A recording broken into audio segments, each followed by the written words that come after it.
Okay, Henry, you want to tell us about this certificate?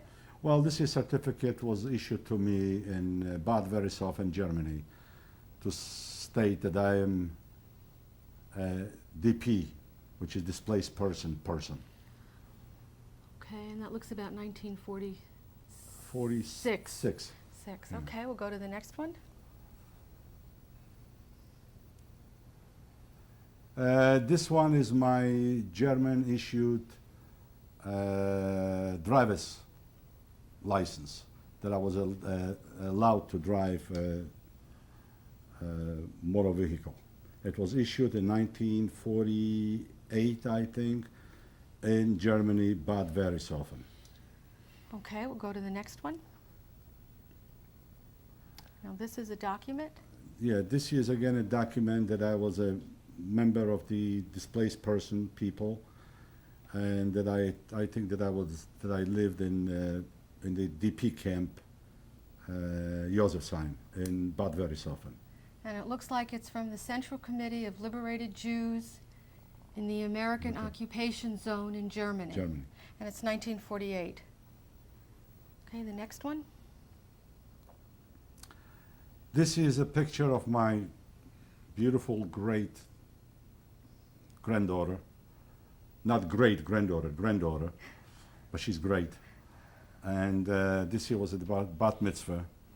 It was taken in 1995. 1995. 94. 94. And what's her name? Jacqueline. Jacqueline, and her last name? Gordon. Okay. She's the daughter. She's the daughter of my daughter. Okay, and the next one? This here is a photo taken just last year of my grandson, Joshua Gordon, and it was when he was reading the Torah. Well, give me just a moment of this here. When the rabbi find out that I'm a Holocaust survivor, which it was right then, he says, hold it. We'll take out the special Torah that we have, that it was from, I think, Czechoslovakia, and it was from those days, you know, and now it's over here, and they say that's a special Torah taken out only on special occasions. And because you're a grandson of a survivor, we're going to take the Torah out, and you're going to read out of this year's special Torah. And that's the special Torah that survived in a ghetto, I think, in Czechoslovakia. So it was one of the Torahs that was rescued from the Holocaust. Right. Okay, and the people who are in the picture, beginning from the left? From the left, that's my son-in-law. And that's his my name? granddaughter. His name? Steve Gordon. And my granddaughter, Jackie Gordon. And my grandson, Josh Gordon. And my daughter, I'll call her Helene Tiger Gordon. And the last one, that's me myself, Henry Tiger. Okay, the next one now? Well, this is I'll have to spend a couple of minutes on that. Since I was a baby, I never knew my grandfather, my mother's father. And my mother always told me that he died before the First World War, and he's buried in Vienna. He got very sick, and the people in Poland, I imagine, they weren't as advanced medically as the people in Vienna. Vienna was, I think, the center of the medical profession at that time, and he went to Vienna. And that's what my mother was telling me. He died in Vienna. He never recuperated. And that's all I knew. So through all my life, through going through the concentration camps and everything else, it was always sticking in my mind. My God, I don't know where my parents or my sister or my cousins, they all vanished with no trace. But I do have a grandfather who died before the First World War in Vienna. Well, one day I was in Europe and I decided I'm going to go to Vienna and try to find my grandfather's grave. I did arrive in Vienna, and I found out that in Vienna all the cemeteries are on the outskirts of Vienna, of the city of Vienna, and they have the Jewish cemetery, they have the Protestant cemetery, and they had the Catholic and so on and so forth. I took a taxi. No, before I took a taxi, I wanted to know who's in charge and how can I find my grandfather's grave. I went to shul, and the shamus or the gabber, that was Friday, I came in on Friday, and the gabber told me that the guy who's in charge, he will be Friday night at the services. Then I can approach him and tell him what his story is. Anyway, I did come into the synagogue, and the shamus showed me who's the person. I did approach him, and he just like made with his hand, like don't talk to me, which I was very much surprised. I waited until it was over with the Shabbos Mincha and Maariv, and I went to the shamus. He says, well, he's very, very ultra-Orthodox. He wouldn't talk to anybody. You'll have to come back on a Saturday night, which I did. Saturday night, I went over to him after the Ave Malka. I went over to him and I told him what I wanted to do. He was very impressed. And he says, I'm very impressed after, so many years, and you have it in your mind. I'll try to help you, but the cemetery is closed Saturday and Sunday. Sunday late in the afternoon, I had a flight out of Vienna. And I told him that, and I said, listen, it was so many years, and it was in my mind, I'm here. He says, I tell you what. He said, I'll call the secretary. He was the president. So I called the secretary. He called the secretary. If she's willing to come out on a Sunday morning, I'd be willing to come out. Were they able to? Well, yeah. Well, he has the keys to the gate, and he has the key to the office. Anyway, so they did found, and that's what they came up with, where the grave is, what number, and so on and so forth. So on the top, can you say what's on top? Is that your Yes, grandfather's that's name? Yeah. And what is his name? Levensohn. Over here is in German, which is Levensohn. Here. And that's the location that it is in the cemetery. And he Mm-hmm. died Looks like this. 13th of February, 13th of February 1903. Okay. And then it says Group 49, Raya, which means row. So it's the 7, location. and the number of the grave is 16. Okay. And they gave me a map how to get to it. Okay. And we'll go to the next picture. I found it. And that's what I found. It was a little, it wasn't even a stone because I touched it and was falling apart with no writing on it. It was just like it was, I don't know what it was. I touched it was just would fall apart. It was like from the air and from the whatever it is. It was just. So that's what it originally looked like. That's what you found. That's right. Let's go to the next one then. The next photo. Well, then when I came to the United States, I wrote a letter to a man, a German, who is a Steinsetzer, who makes the stones for graves.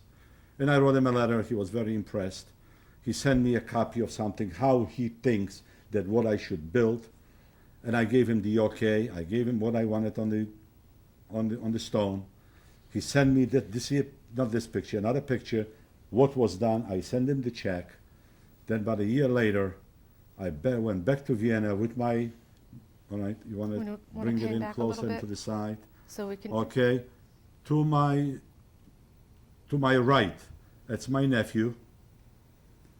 Then to the left, far left, that's me, and close at the left is my son. I made an Eid Rahman. We made an unveiling. And that was it was about 4 or 5 years ago, which it was in 91 or 92? Right, right. Okay. The next one? This is The next one, as I said the story on my tape, this year is the Pawiak. That was the jail in Warsaw that my parents were held. This year, I took it again around 4 or 5 years ago. I went with my nephew and my son. I went back to Poland because I want them to see everything that happened through my eyes, explain it to them, and that was a picture that I took in the front of that jail, Pawiak, that my mother, my sister, and my brother-in-law was jailed for a certain amount of time in Warsaw, Poland. And the next picture? The next picture is the outside of the prison that as I said it in my tape, that my mother and my sister and my brother-in-law, they were in 2 separate cells. It was like in the middle center that we could see them and they could see us walking on the opposite side, and they could talk to us, but we couldn't answer. But at least it was a relief that they could see us. What level was it? Was it the I second think it was level? like, yeah, second The level. second level? Right. Okay. And the last picture? The last picture I took it, I don't know if it was their cell, but this year was a typical cell for 2 in the Pawiak. And in the background is a window That's the window, and I So imagine that they would- had to stay on a table to look out to the look window. out the window, right. Henry, can you tell us about these group of pictures, who they are? Yeah, this year group of pictures is my wife's family with her past. She survived as a Gentile till the last minute of the war. She survived under a different name, and she passed away in 1969, August the 30th. Okay, thank you. And now I have some pictures of her family, her souvenirs from the time of the war. Okay. This first picture may be from before the war. Can you The tell us first about picture that? is before the war. It's my Jeanette's, I'm not going to call my wife, I'm going to call her Jeanette, Jeanette's mother. When it was taken, I don't know, but I know that Jeanette had her mother's hair. You can see the long over here. She had her hair for quite a while, and I think then her sister took the hair, and that's how the hair disappeared. Right away, her sister died too. She died in San Diego. Can you tell us the name of the person in the picture? It was Helene.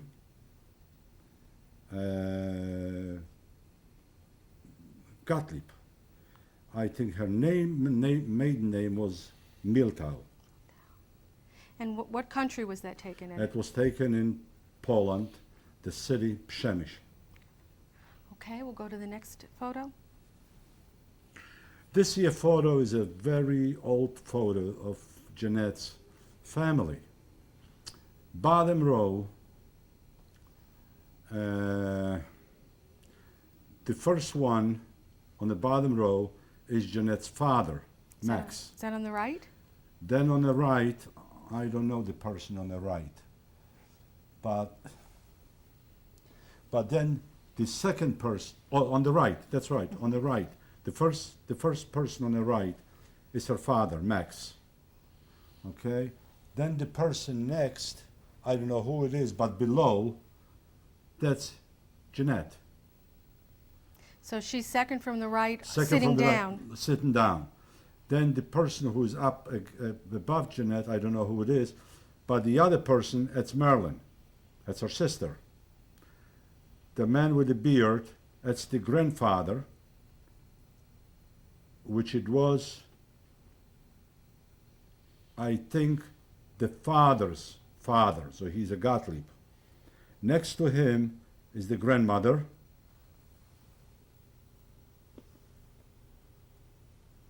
I think. And then next to him is Jeanette's mother. Now, anybody else in that picture, I don't know who they are. Where was this taken? Oh, the It city must or- have been taken in Przemyśl, Poland. What year? Well, if Jeanette, this year must have been taken Looks like she's over here 5 years old, around 1928, 1927, 1929. Okay. Go on to the next one. Jeanette survived as a Paul, as a Catholic. And this year's all those little medallions that she was wearing on a chain on her chest. And on the bottom right is the P, which every Paul had to wear. So the Germans knew that this year was a Paul. This year was already in Germany. And on the left, middle, it's a Hakenkreuz that she must keep it as a souvenir from those days. Okay, the next one.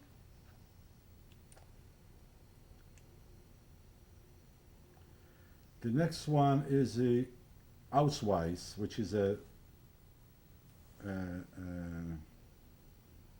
Like a passport or passport identification? identification, yes.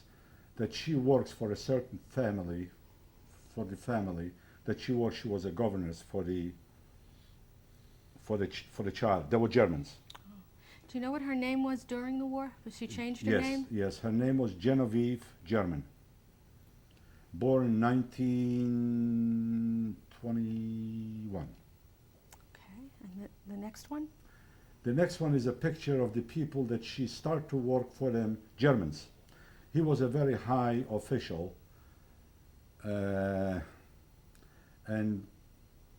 she started to work in Poland as a Polish girl, and she was the governess to that little baby. They liked her so much that when his wife and the baby went to Germany, they took her to Germany with them. Do you think that picture was during the war?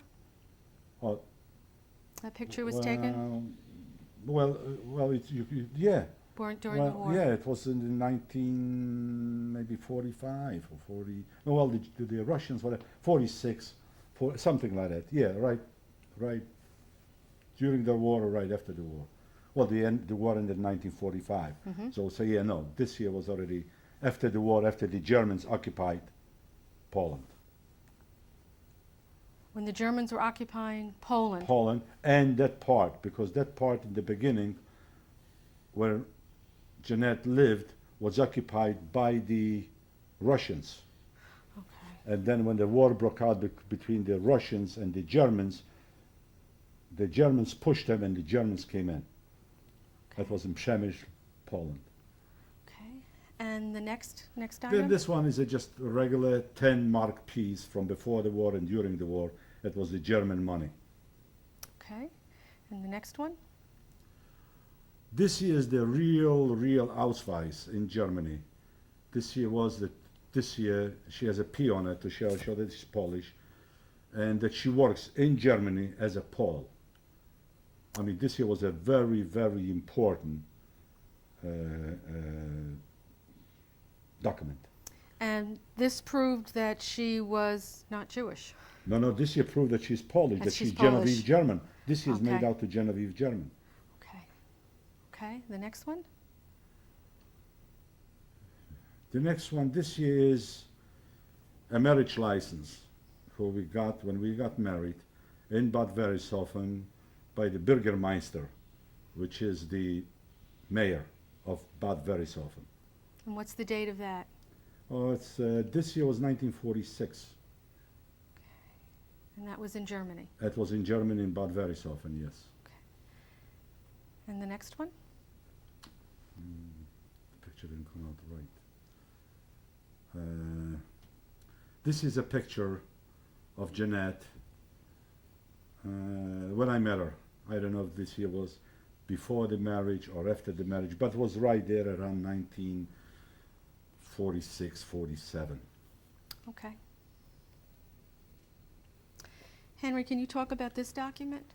This here is a Polish Bible that Jeanette had with her when she was going to church every Sunday. And believe you me, she told me that every Sunday, like clockwork, she went to church.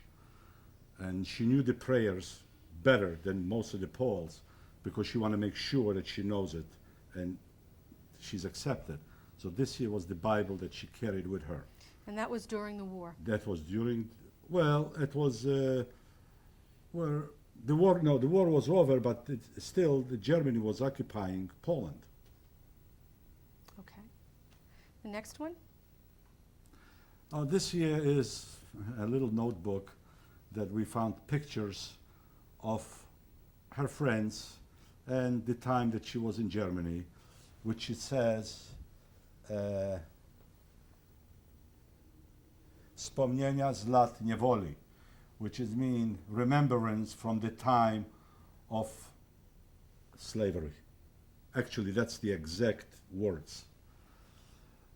And next to it is the picture of Jeanette during those times with a friend of hers. And Jeanette is on the right? Jeanette is on the right and her friend is on the left, yes. Henry, can you tell us about this item? Well, this here is a bagnet. They used to call it, I don't know how you sell it how do you say Like, it in like a American. knife or a bayonet? It's a bayonet, yeah, bayonet, right. This year was given to me by a Polish American soldier. I got very friendly with him, and he really wasn't sure if he should give it to me. So he had like a little speech before he gave it to me. And he says, listen, I'm going to offer you something, and I don't know how you're going to feel about it, but I have it, and I would like you to take it as a souvenir, good, bad, or different. And that's what he gave it to me. I had very mixed feelings about it. I took it. Who might it belong to? Who in the German army? It would be by an officer. I think this here wouldn't be that you go to combat with.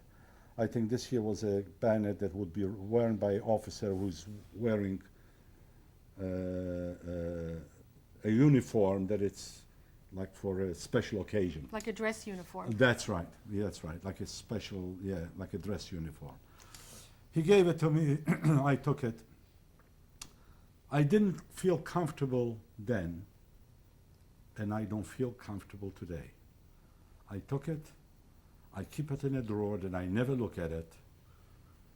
I didn't know if I should bring it out, even if I should talk about it, but might as well, for whatever it's worth. I have it, and I can donate it to any museum. I'll be more than glad to do it. I don't need it. I don't have any sentiments to it, but I have it. So if it can do some good and I can donate it, I'll be more than glad to do it. Henry, would you like to introduce us to your family and friends? I would love to. To my right, that's my daughter. That was the firstborn. I want to say just a couple words. What you see behind me is something that I never believed through my life, through the war, that I'll ever live to have a family. So what you see that's my nachas, that's my life, and actually that's what I live for. They give me a lot of life. They give me a life. To my right, that's my daughter, Helene Tiger Gordon. She was the firstborn. I call it the first miracle, which she was. Even today, she keeps the family together. With her Yontif Dike, it means holiday dinners, with the kreplach and with the kneedlach and with the all this here kind of stuff. She gives the whole family a lot of tradition, and I thank you for it. Next is my firstborn granddaughter, my best granddaughter, and she will say, Papa, it's the only one you have. I love her very much. She's a very special kind of granddaughter. I'm sure that every grandfather will say the same thing, but no, she's something very special to me. Next is my girlfriend, Helene, and I'll give her maiden name, Wise Rosen. I hope you don't mind. Very special person. We're together for 9 years. And if she can put up with Henry Tiger for 9 years, if that tape would be good, you could see a halo. Very fine, nice, young lady. Next is my son, my second miracle. When he was born,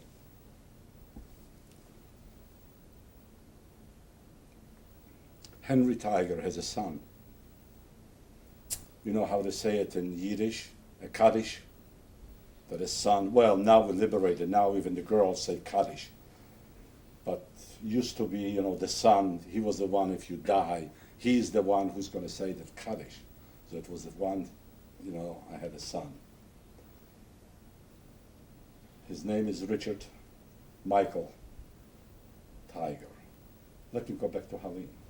Helene's name is Helene Toby Tiger Gordon. I should have put it down the third. Looks like it's a long name. Well, Helene, it was Jeanette's mother's name. Toby, it was my mother's name. So that's why her name is Helene Toby. Jackie was after Jeanette. Josh was after Jeanette. Rick is Azriel, Moshe, Moses, Tiger. Azriel is my father. Moses is Jeanette's father. So he is named after both grandfathers. And I had Josh. He is the ham of the family. We love him, good-natured, beautiful. They're both wonderful students. I love them very, very much. And to me, they are, if people understand, that's the nachas of my life. The joy. And joy. Well, that's right. Nachas is joy. And every time we get together, I can't wait. We sit down, we have our discussions. We agree, disagree, it's not important. But we talk freely about anything and everything. So that's my people, and that's my life. So what you saw on the tape and what you see now, that's my life. And I thank God for it, because I never in my dreams believed that one day I'm going to be sitting here telling this story and have my family and friends behind me that I care so much for. Thank you.